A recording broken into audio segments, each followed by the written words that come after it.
Apa kabar pemirsa? Senang sekali saya Rahma Mandasari dapat menyapa Anda kembali dalam program Gurindam, bincang-bincang yang membahas masalah dan juga solusinya. Barang siapa hidup di dunia, taulah ia hanya sementara.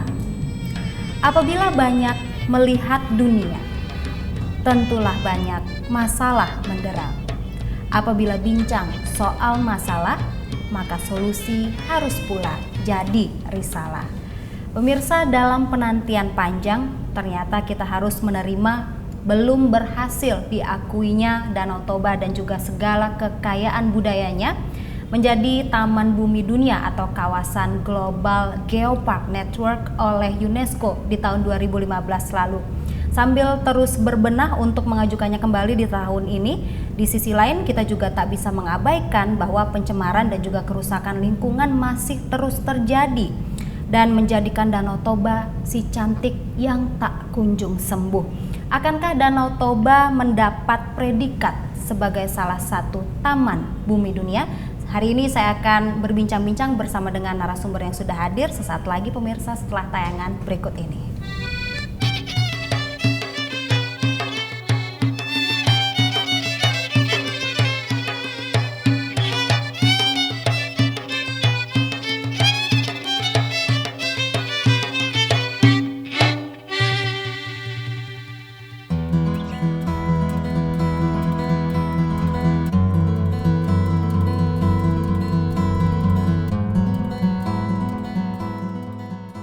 Memiliki luas perairan hingga 1.130 km², Danau Toba merupakan salah satu danau terbesar di Asia Tenggara. Selain itu, Danau Toba juga menyimpan pesona indah yang memiliki potensi untuk diajukan menjadi Global Geopark Network. Namun sayang, untuk kedua kalinya Danau Toba gagal setelah kalah dari Gunung Sewu yang lolos pada tahun lalu menjadi situs Taman Bumi Dunia tersebut. Selain harus memiliki badan pengelola wisata, Danau Toba tentu harus menjadi danau yang bersih untuk menjadi bagian dari geopark dunia.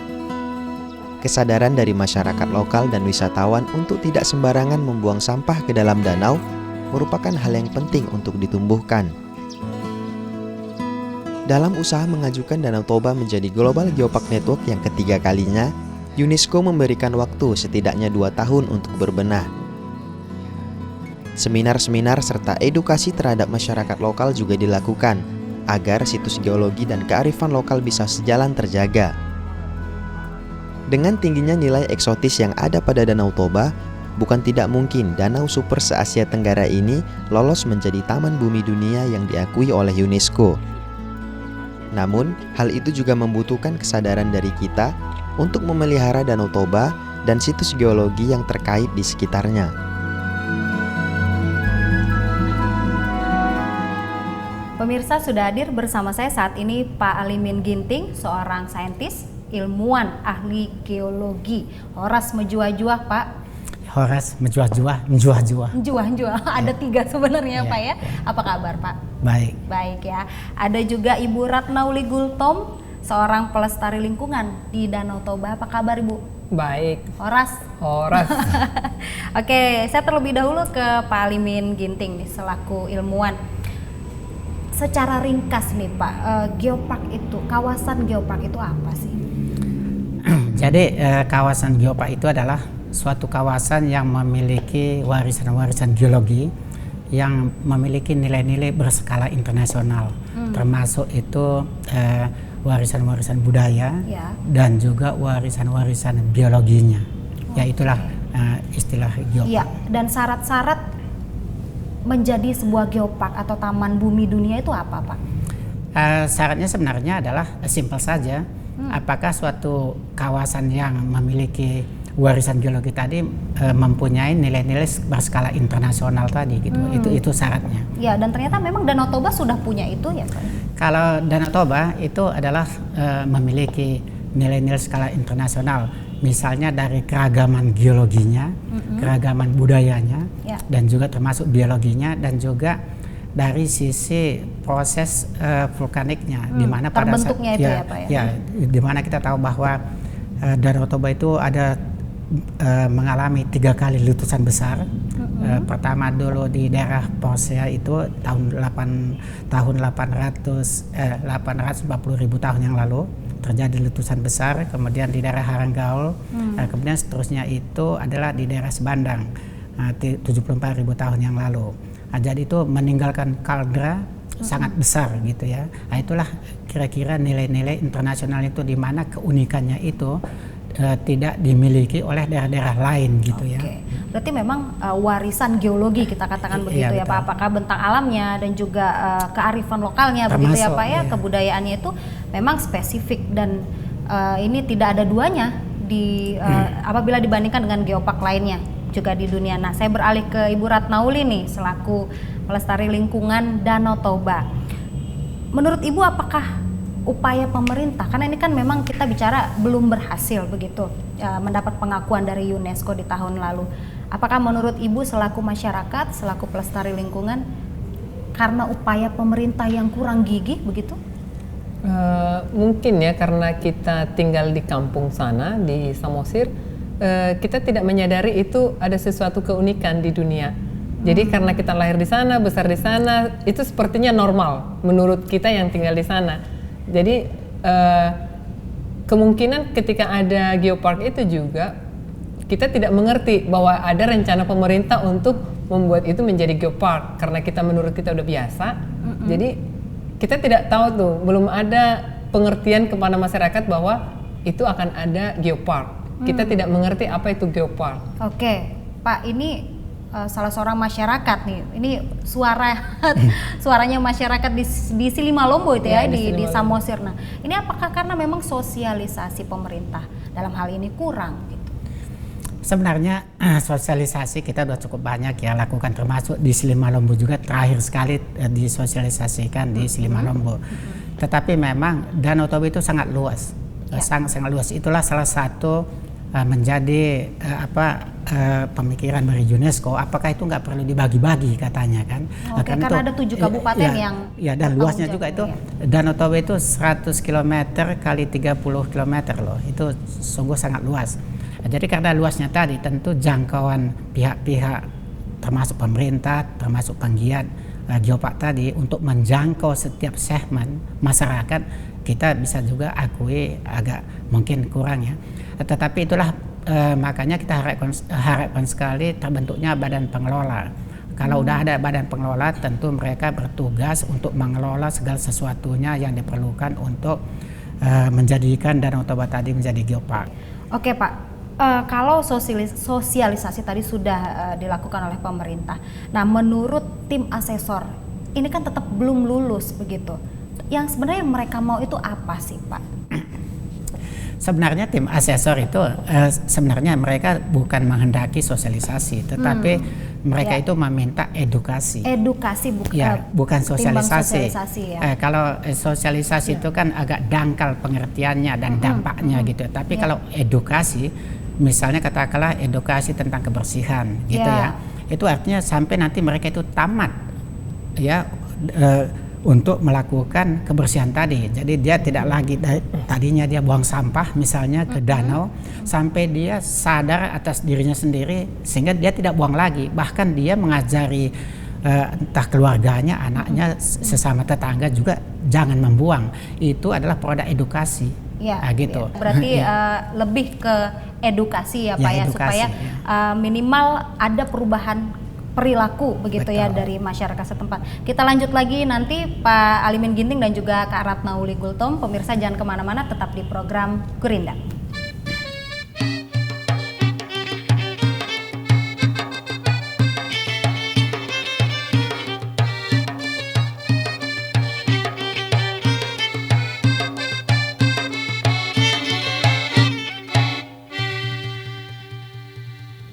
Kembali lagi di Gurindam, pemirsa masih membahas belum berhasil diakuinya Danau Toba menjadi kawasan global geopark network oleh UNESCO.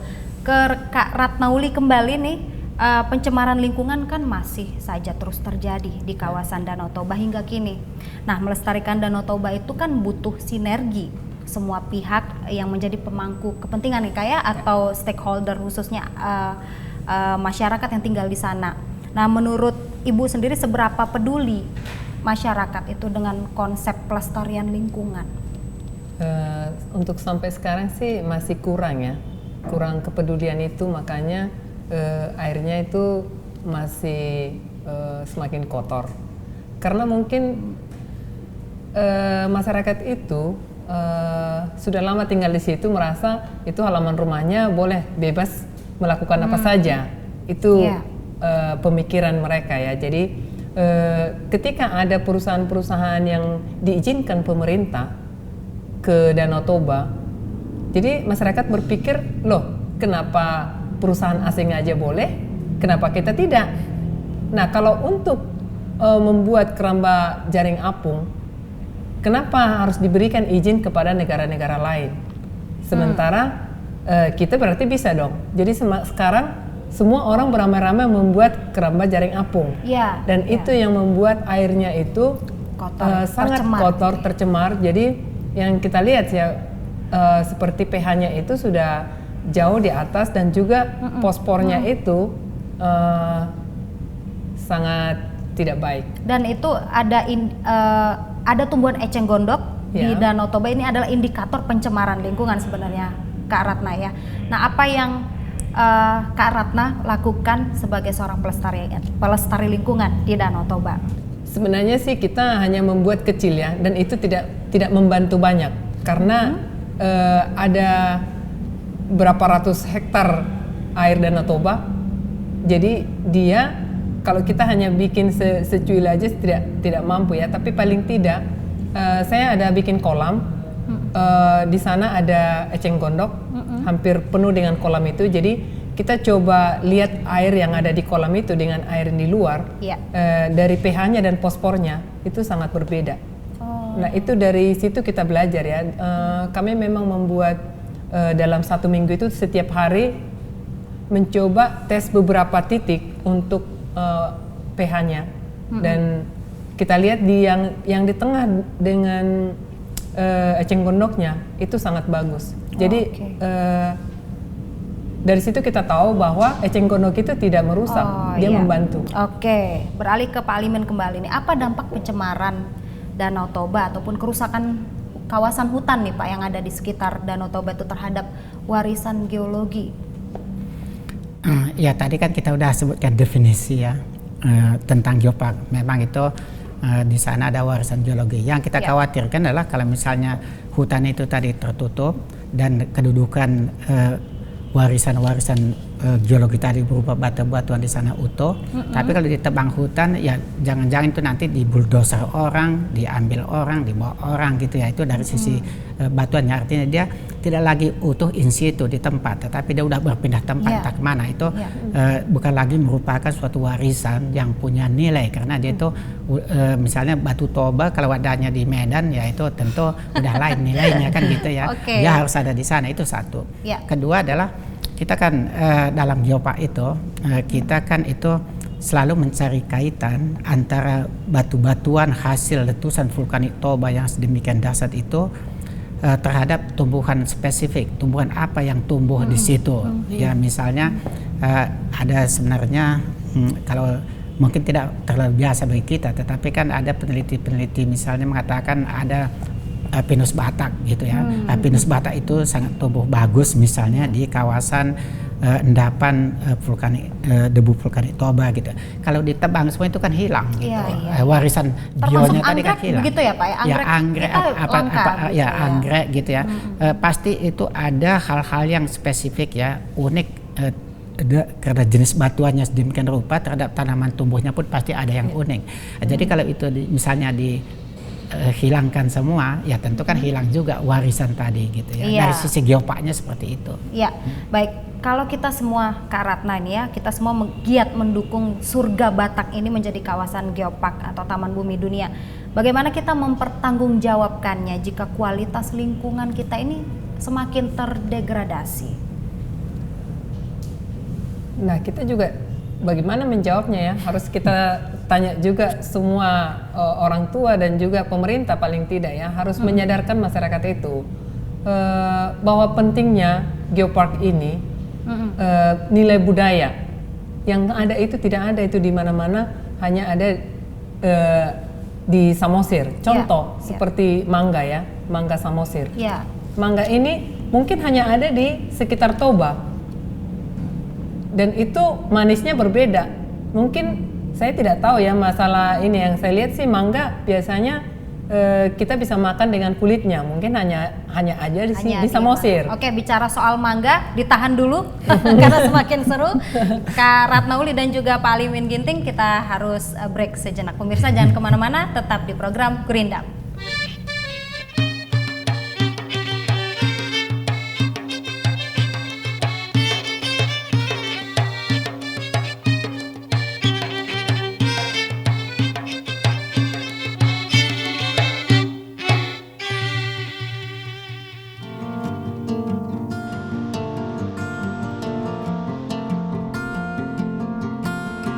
Salah satu situs geologi menawan yang terdapat di kawasan Danau Toba adalah air terjun Sipiso-Piso. Memiliki ketinggian mencapai 120 meter, air terjun ini juga menjadi salah satu yang tertinggi di Indonesia. Untuk sampai ke dasar air terjun ini, kita harus menuruni setidaknya 500 anak tangga. Meski terbilang curam dan menguras tenaga, namun tak pula sedikit yang mau menuruninya. Sesampainya di bawah, letih Anda akan terbayar dengan merdunya suara air yang jatuh dari ketinggian 120 meter ini. Air terjun ini juga memunculkan aliran sungai yang bermuara sampai ke Danau Toba. Kealamian dan keindahan inilah yang harus dirawat agar situs geologi ini tetap terjaga sepanjang masa. Pemirsa, air terjun Sipiso-Piso adalah salah satu situs geologi yang terbentuk akibat dahsyatnya letusan dari kaldera Toba. Kita juga berharap Danau Toba bisa menjadi salah satu situs taman bumi dunia. Untuk itu, hal yang perlu dilakukan adalah sinergi dari masyarakat dan pemerintah setempat, bukan sekedar sosialisasi, tapi juga edukasi dan pemberdayaan masyarakat untuk menjaga situs dan kearifan lokalnya.